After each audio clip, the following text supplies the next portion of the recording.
terrible. I didn't lose 30-plus games, be fake, and then do it. I wasn't going to have a scholarship. Good try, buddy. Speak them facts, big bro. Well, Cain joining us now. Well, how we doing? Good morning. Doing well. Yeah? I want to start with you on this. Well, how does Baker look now? I think he looks like a competitor. I think he looks like exactly what you want a professional football player to look like.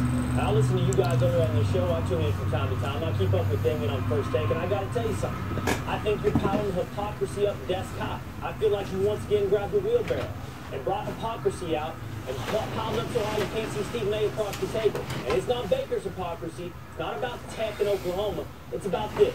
How many times do we come out here and we talk about we want these players to be competitors?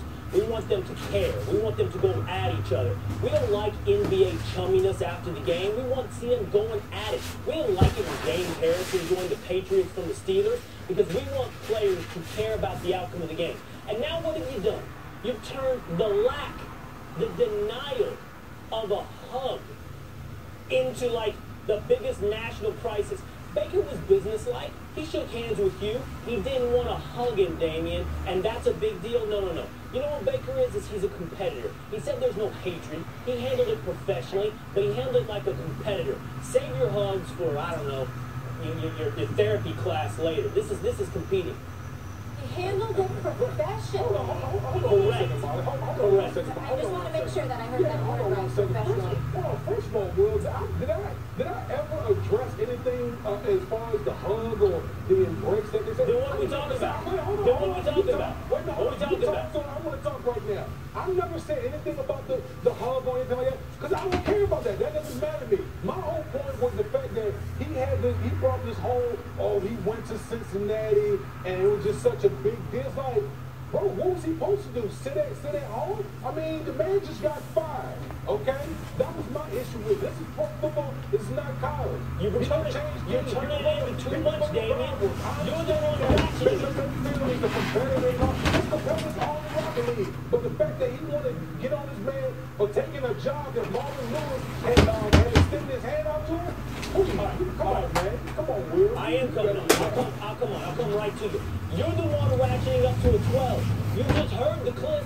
He said there's no hate. But he said, you know what? When you stand in our locker room and tell us you want us to play for you, and then you go to a team we play twice a year, how's he going to treat it? Like a competitor. Like a professional.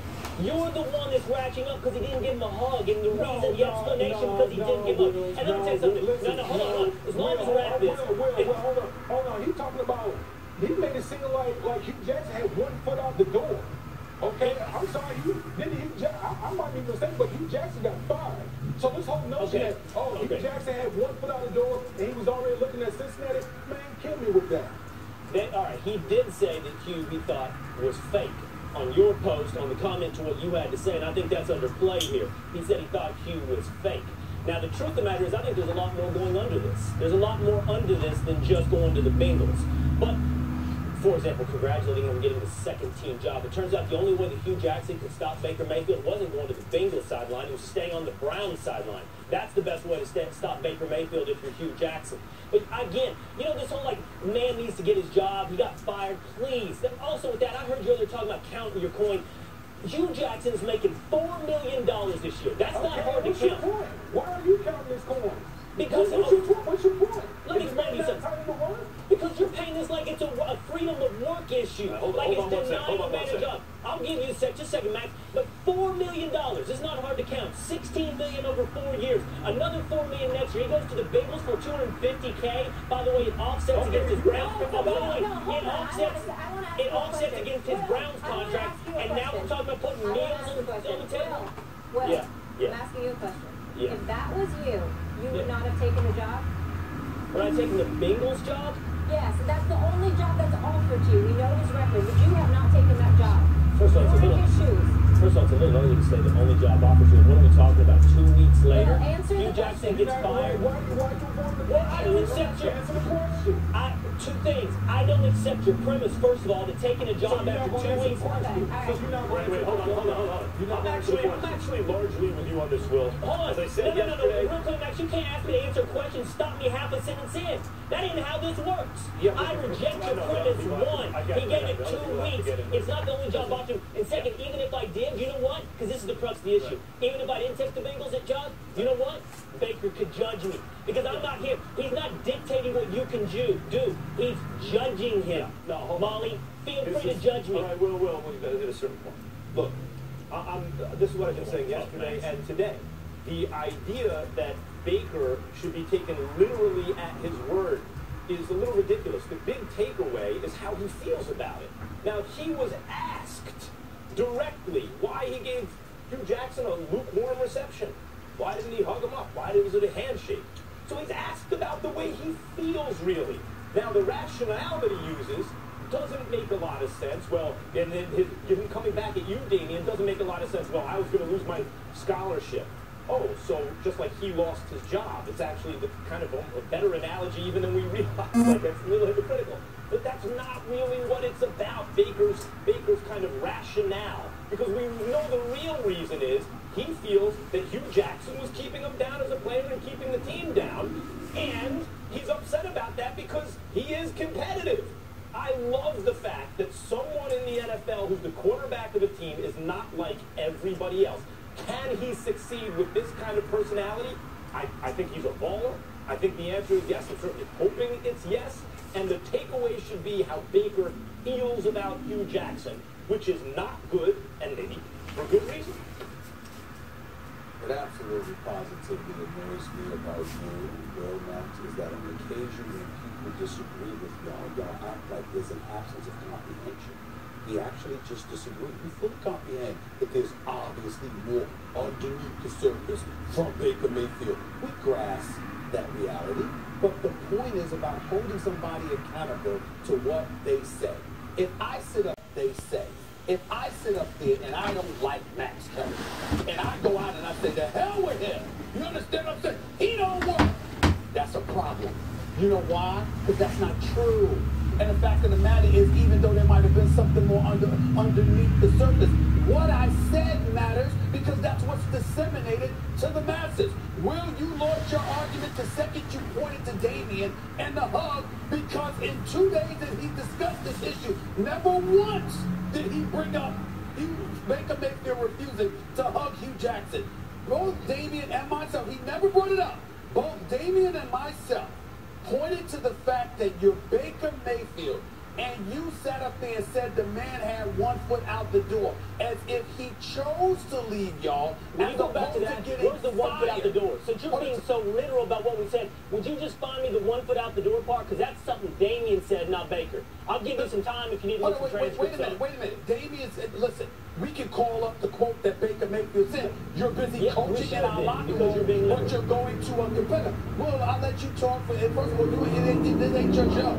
And we still let you talk for the first 5 minutes. So pump the brakes. The point that I'm trying to make to you is that Baker Mayfield, alluded to the fact that Hue Jackson was in their locker room coaching them, but he was really down for somebody else.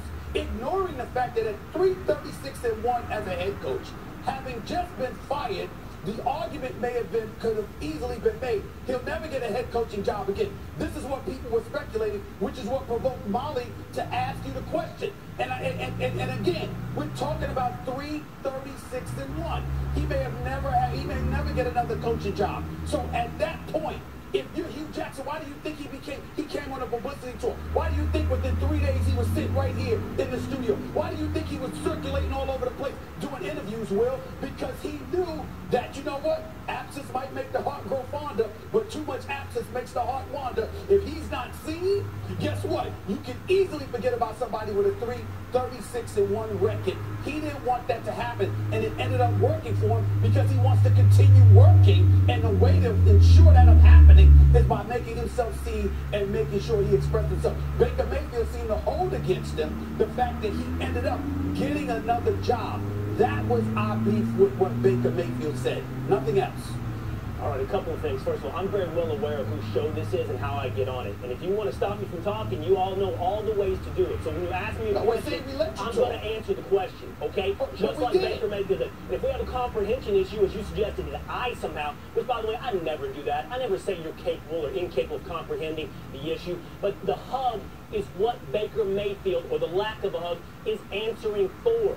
That's why the question's being asked. And we disagree with that, Will. Hold on. And what he's saying is, it offends his competitive nature for you to be in our locker room, to sell us on your vision, and then to go across the sidewalk, go across the other sideline. Hold on, man. You made this point 5 times. How do you Max, answer this? Of all the people to me about repeating themselves. You and I are on the same side of this issue. Calm down. How do you answer to the fact that everyone keeps bringing up that he was fired? So when you say it offends Baker's competitive nature, he didn't have a choice to not be in the locker room anymore. That's the question. Let Will finish his full thought here. Will, because I don't care how he's not there anymore. He crosses the sideline to work for free with a competitor. Baker is not, despite how Damian started with this, dictating Hue's job prospects. He's not telling him where he can and cannot work. He's doing something very simple. He's telling you, I don't like it as a competitor. There's no hate. There's nothing. I don't like it. And to that, Damian feels like he needs to grow up. That's where we start. I tell you, he doesn't need to grow up. He's doing it just right. Well, can I ask you a question, Will? Yeah. What would you suggest Hue Jackson, or whether, I'm assuming since you're aligned with Baker Mayfield's thinking in this regard, what do you assume Hue Jackson should have done? Okay, two things. The right thing to do? Here, you know what's funny? You're taking this from Hue's side of the equation. I'm taking it from Baker's. I'm telling you, Baker is free to feel. Max said this as well in different words. Baker's free to feel however he wants about Hue's choices. I don't think Hue, by the way, was in some box corner 2 weeks after getting fired, 1 week doing a press tour, that he only had one job available to him, and it was to be free. I got another question for you, Will. I got another question for you, Will. Will, I got it. Hey, Will Cain. Yeah. If you were a football executive on any level, would you hire a man that just had a 336-1 record? I would not. Thank you. What are you telling me? I'm just saying. So he had to take this job? No one would. So you're saying, what you're telling me is, given time, his only opportunity was this one. Given time. Yeah. That's not true. I have a genuine question for you. It's not rhetorical. I'd like to hear your answer. Because you and I both kind of side with Baker here for what it's worth. Do you think that Baker was, in fact, feeling competitive and angry toward Hue because he was with the Bengals? Or do you think it's independent? I believe it's independent of the Bengals. I think he felt he was kept down by Hue Jackson, doesn't like him, and this is just an excuse to express that. I think it's symbolic, Max. I think he felt like Hue was fake. Hue sold them on a fake vision, held him back, and then crossed the sidelines. I think it's wrapped up in both. By the way, this whole thing about Hue not getting another job, Steve, everybody in the NFL gets multiple jobs. Everybody. I heard you earlier, you guys talked about the concept of, you know what privilege is? I heard Steve That is not true. Everyone who does not get a job, jobs lined up for them. I find this hilarious. You know Molly, I heard you earlier. I heard Steve. I find that hilarious. The concept of privilege. You're talking about privilege in an industry where everybody gets 4 go-arounds and gets $4 million to sell on the sidelines. And you're trying to sell me that Hue was boxed into a corner here. He was going to make $4 million next year to do nothing. And yet he is the one suffering from some mysterious privilege out there. That's the definition of privilege. No, wait, that's not what people are saying. What people are saying is that some feel and have been conditioned to feel that they will get more opportunities than others. Yeah. That's what she's talking about. You know what privilege is? Comparing yourself amongst others that also make $4 million a year. My $4 million doesn't go as far as your $4 million. Yeah, by the way, but that makes that dollar. Listen, Will just trying to be contrarian. Will, you got exposed. You're just trying to be contrarian because you know good and damn well. This ain't about the money. The fact of the matter is, there's a legitimate argument that could be made that Hue Jackson would have never been a head coach again. Damn sure wouldn't have even been an offensive coordinator. He's he's not either of The those things. opportunity was available. We understand that because we know it was a slim to zero chance after a record like that that was going to happen. That is a fact. Any NFL person would tell you that. He's not a head coach now, Stephen A. I He's said not an offensive NFL, I coordinator said head now. coach or offensive coordinator. He's not Did an you not hear offensive that last coordinator now. ball? He's special assistant to the coach right now. Exactly. So the point, because you positioned yourself, because it's the Cincinnati Bengals organization that we're talking about who he has a relationship with, along with his friend Marvin Lewis, who should have been out of the head coaching job years ago. You continue to confuse one thing, by the way. I refuse to view Hue as some victim in this scenario, but you continue to confuse one thing. It's not about Hue. No one's dictating what Hue should or shouldn't or can and cannot do. It's about how Baker views his former coach. And Damian said, because this all started with Damian here, that Baker needs to grow up. I think Baker views his former head coach the right way and as a competitor. Well, you're wrong. How Hue experiences that, the idea that there's no such thing as privilege, really there is, but furthermore, even if you're right on the details, yes, even if you're right on the details of this case, Will, even if you're right that he would have gotten another job, what we're talking about is his own experience in his life and the way he is conditioned to feel about his potential future opportunities. So when Molly brings up privilege, that's what she's talking about. Not that he won't get the rest of this contract. He will get paid on the rest of this contract. It's that he may never get another chance to have another contract. If that's how he feels, or that his chances are diminished based on things other than merit, which in Hue Jackson's case, I get it. But that even speaks more to taking the opportunity, any opportunity that's there when it presents itself. The only thing I have to say is this: we should have a separate show on talking to Will about the existence of entitlements, because clearly he doesn't understand something. You know what you could do? You know some people don't. You could do That is not a conversation you want to get into with me about. You know what, Stephen A? You might do this. Maybe you could impanel a group of 4 people to debate me all at once and see if you can win. Or you could try to take me on one-on-one. Well, first of all, you I can don't do have it to do however either, you want. because I'm I waxed your here behind at your enough on disposal, enough Stephen A. occasions I'm here. Hey, Stephen A. I'm here at your invitation, You must be crazy. as always. Please, you just learned in sports. Step back. All right, guys. Well, appreciate you. Always get the debate going, my man. That's what it's about. Appreciate you. Bye. Have a nice day.